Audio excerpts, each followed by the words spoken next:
Hello বন্ধুরা, welcome back to my channel. কেমন আছো তোমরা সবাই? আশা করি ভালো আছো, আর আমিও ভালো আছি। চলে এলাম একটা নতুন রেসিপির সাথে। আর আজকে আমি তোমাদের সাথে শেয়ার করবো একদম হেলদি আর একদম নতুন পদ্ধতিতে ডিম ভাপার রেসিপি। এই রেসিপিটা আশা করি তোমাদের সবার অনেক ভালো লাগবে।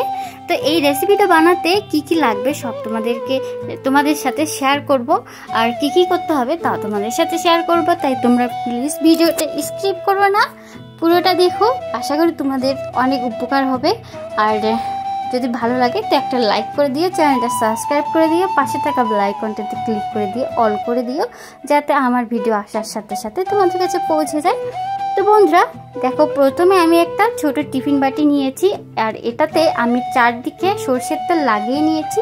তারপর আমি ওখানে দুটো ডিম দিয়েছি, তারপরে ভালো করে ডিম দুটোকে ফেটিয়ে নিয়েছি। নেওয়ার পরে আমি বাটিতে করে দেখো টিফিন বাটির ঢাকনাটা বন্ধ করে দিয়ে জল আমি বসিয়ে দিয়েছিলাম আগে থেকে গরম করার জন্য। তো জলটা গরম হয়ে গেছিলো, তো সেখানে আমি টিফিন বাটিটা বসিয়ে দিলাম ডিমটা ভাপিয়ে নেওয়ার জন্য। আর ওইদিকে ডিমটা হতে হতে এদিকে আমি চলো মশলাগুলো রেডি করে নিই। এখানে আমি একটা শুকনো লঙ্কা দিয়েছি, কয়েকটা রসুনের দানা দিয়েছি, আর দিয়েছি দুটো ছোট ছোট সাইজের পেঁয়াজ। আর এখন দিয়ে দিচ্ছি জিরে, 1 চামচ মতো জিরে, আর দিয়ে দিচ্ছি কাজু বাদাম কয়েকটা। এখানে আমি 5-6টা মতো কাজু বাদাম নিয়েছি। আর দেখো বাদামগুলোকে একদম ভেঙে ভেঙে দিচ্ছি ছোট ছোট করে, তাহলে মিক্সিতে মশলাটা করার সময় সুবিধা হবে আর কি। তো দেখো আমি দিয়ে দিয়েছি। আর এখন আমি এখানে দেব সামান্য পরিমাণের জল, আর কয়েকটা কাজু বাকি ছিল সেগুলো আমি দিয়ে দিলাম। আর এখানে আমি জলটা এখন দিয়ে দিচ্ছি সামান্য পরিমাণে, তাতে করে মশলাটা আমার একদম সফট হবে, ভালো করে আর কি পেস্ট হবে। এইদিকে কিন্তু ডিমটা হয়ে গেছে, ডিমটা ভাপা কিন্তু আমার একদম হয়ে গেছে। ডিম ভাপাতে তো খুব বেশি একটা সময় লাগে না। তো এখন চলো ডিমটাকে কাটা যাক। আমি বাটির মধ্যেই কেটে নিচ্ছি একেবারে। আর ডিমটা দেখো উপর থেকে মনে হচ্ছে খুব সফট। আর এই রেসিপিটা কিন্তু আমিও ফার্স্ট টাইম বানালাম, তো সেজন্য কিন্তু একটু ভয়ে ছিলাম যে ডিমটা আদৌ ঠিকঠাক করে উঠবে কি না। তো ডিমটা কিন্তু খুব সুন্দর করে উঠেছে। আর সেইটা উঠার কারণটা হচ্ছে তেলটা যে আমি লাগিয়েছিলাম, সর্ষের তেলটা, এটা কিন্তু তোমরা মাস্ট এটা ভালো করে লাগিয়ে নেবে। টিফিন বাটি হোক বা বাটিতেই হোক, যেখানে তোমরা করবে সেখানেই কিন্তু তেলটা আগে ভালো করে মাখিয়ে নেবে, তাহলে ভালো করে ডিমটা উঠে যাবে আর সফট হবে। তো দেখো বন্ধুরা, একদম কিন্তু নিচে একদমই লাগেনি, টিফিন বাটির নিচে একদমই লাগেনি। দেখো একদম সফট হয়ে উঠে এসছে সবগুলোই। আমি কিন্তু এটা নিয়ে সত্যি অনেক টেনশানে ছিলাম, দেখে খুব ভালো লাগলো যে একদম পারফেক্ট হয়েছে। তো দেখো আমি এটা কিন্তু পনিরের মতো করে কেটে নিয়েছি। আর কয়েকটা বড় ছোট হয়েছে। আমি আসলে কনফিউজ ছিলাম যে ঠিকঠাক হবে কি না, সেজন্য কিন্তু কম করে ডিম দিয়েছি। আর তাছাড়া আমি যে টিফিন বাটিটা নিয়েছি সেটা কিন্তু খুবই ছোট, খুব অল্প পরিমাণে জিনিস ধরে। তো যাই হোক বন্ধুরা, কোনো কাজ করতে গেলে সাকসেস হলে খুব ভালো লাগে।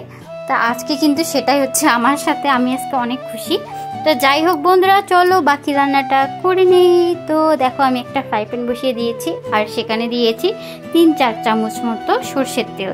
তো দেখো তেলটা গরম হয়ে গেছে, তো বেটে রাখা মশলাগুলো দিয়ে দিলাম। তোমাদেরকে প্রথমেই সব কিছু দেখিয়ে দিয়েছি কি কি নিয়েছিলাম বাটার জন্য, তো সেজন্য আর বললাম না মশলাগুলোর নাম।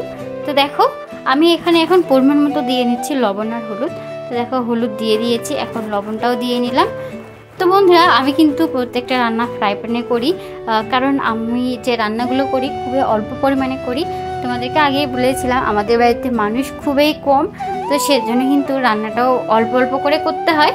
তো আমি মশলাটা কিন্তু খুব ভালো করে ভেজে নেব। লবণ হলুদ দেওয়ার পরে মশলাটা খুব ভালো করে ভেজে নিয়েছি, তারপরে একটু জল দিয়ে দিলাম। এখন আবারও ভালো করে মশলাটা জলের সাথে কষিয়ে নেব। তো বন্ধুরা এই মশলাটা কষাতে কিন্তু খুব বেশি সময় লাগে না, কারণ মশলার পরিমাণটা তো খুব বেশি না, অল্প পরিমাণে মশলা। তো সেজন্য কিন্তু খুব তাড়াতাড়ি মশলাটা কষানো হয়ে যায়। তো দেখো মশলাটা কিন্তু কষানো হয়ে গেছে, আর এইদিকে দেখো মশলাটা থেকে একদম তেল ছাড়তে শুরু করে দিয়েছে। তো এখন আমি দিয়ে দিচ্ছি এই দেখো ডিমগুলো আমি যে কেটে রেখেছিলাম ভাপানো ডিমগুলো, তো সেগুলো আমি এখন দিয়ে দিচ্ছি। আর মশলাটার সাথে ডিমগুলো আমি আবারও কিছুক্ষণ কষিয়ে নেব। তাহলে কি হবে, আমি যেহেতু ডিমটা ভাজিনি, তাহলে যে মশলার যে ফ্লেভারটা আছে সেটা ডিমের মধ্যে ঢুকে যাবে।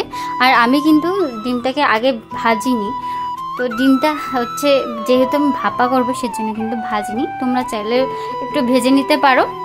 যদি ভালো লাগে আর কি, তোমাদের কাঁচা ডিম খেতে যদি অসুবিধা হয় তাহলে অবশ্যই ডিমটাকে একটু ভাবতে পারো, না হলে স্কিপ করে যেও, ঠিক আছে। আমি বলবো যে তোমরা হচ্ছে ডিমটাকে হচ্ছে না ভেজেই রান্না করো, তাহলে কিন্তু বেশি টেস্ট পাবে, ঠিক আছে। তো বন্ধুরা, লাস্টে আমি এখন ছড়িয়ে দিলাম একটু গরম মশলা। আর এখন কিন্তু আমার রান্নাটা একদম রেডি হয়ে গেছে, আমি নামিয়ে নিয়ে তোমাদেরকে সার্ভ করে দেখাচ্ছি, ঠিক আছে। তো বন্ধুরা, কেমন লাগলো আজকের রান্নাটা অবশ্যই জানাবে কমেন্টের মাধ্যমে। যদি ভালো লাগে একটা লাইক করে দিও, আমার চ্যানেলটা সাবস্ক্রাইব করে দিও, পাশে থাকা বেল আইকনটাতে ক্লিক করে দিও, অল করে দিও। টাটা।